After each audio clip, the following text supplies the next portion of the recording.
পূর্ণ কাজগুলো তাদেরকেও আমি তো আগেই বলেছি একটা সমন্বয়ের বড় জায়গায় আসতে হবে।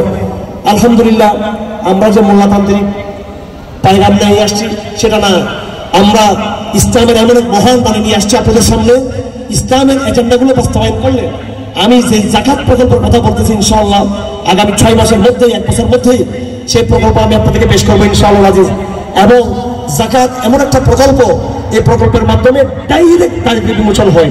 কারণ আল্লাহ পাক সুবহানাহু ওয়া তাআলা জাকাতের যে বিধান নাযিল করেছেন সেগুলোকে, জাকাতের খাতগুলোকে বৃহত্তর সামাজিক শক্তি, বৃহত্তর রাষ্ট্র শক্তির পিছনে ব্যয় না করে আল্লাহ পাক সরাসরি ইন্ডিভিজুয়াল খাতগুলোতে আল্লাহ ব্যয় করতে বলেছেন।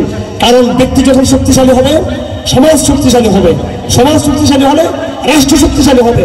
আর প্রথম পাশ্চাত্যের যে পুঁজিবাদী অর্থনীতি চলতেছে সেখানে রাষ্ট্রকে শক্তিশালী বানাচ্ছে, একটা বিশেষ শ্রেণীকে শক্তিশালী বানাচ্ছে। আর দরবেশ বাবা তৈরি হইতেছে। দরবেশ বাবা বলছিলেন তো দাঁড়িটা কেটেছে ধরা বললো, হ্যাঁ কেন তৈরি হচ্ছে দরবেশ বাবা, দরবেশ তন্ত্র? এটা হলো পুঁজিবাদী সিস্টেম, ইসলামের সিস্টেম এটা নয়। পুঁজিবাদী সিস্টেম বরাবরই একটা গডফাদার সিস্টেম তৈরি করবে, এখানে একটা মাফিয়া তন্ত্র তৈরি করবে। কিছু মাফিয়া বড় লোক হবে, কিছু বড় লোক আরো বড় লোক হবে। গরিব আরো গরিব হবে এবং ধনী আরো ধনী হবে। সেই জন্য ইসলাম প্রতিষ্ঠা করতে হবে। إنما الصدقات للفقراء والمساكين والعاملين عليها والمؤلفة قلوبهم وفي الرقاب والسائلين وفي الرقاب وفي سبيل الله وابن السبيل। প্রত্যেকটা খাত, ফকির, মিসকিন, মুসাফির, আল্লাহর রাস্তায় যারা আছে এবং যাদের লোন আছে, ঋণ আছে, প্রত্যেকটা খাত হচ্ছে ইন্ডিভিজুয়াল খাত।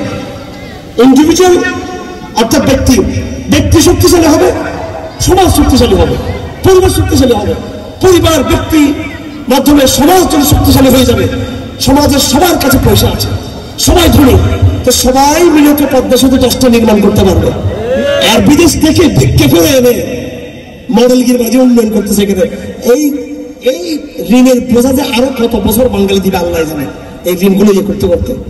এই সমস্ত ফাঁকা উন্নয়ন, ফাঁকা উন্নয়ন, এই ফাঁকা উন্নয়ন দরকার নেই।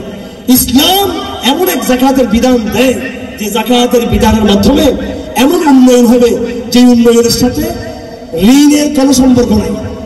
আমার টাকা দিয়ে আমি উন্নয়ন করব, এখানে বিদেশিদের আমার কি বরং উন্নয়ন হয়ে আমার টাকা বেঁচে যাবে। প্রয়োজনে ভারত, চীন, আমেরিকা তো আমরা কিছু দান সৎকার করতে পারবো প্রয়োজনে।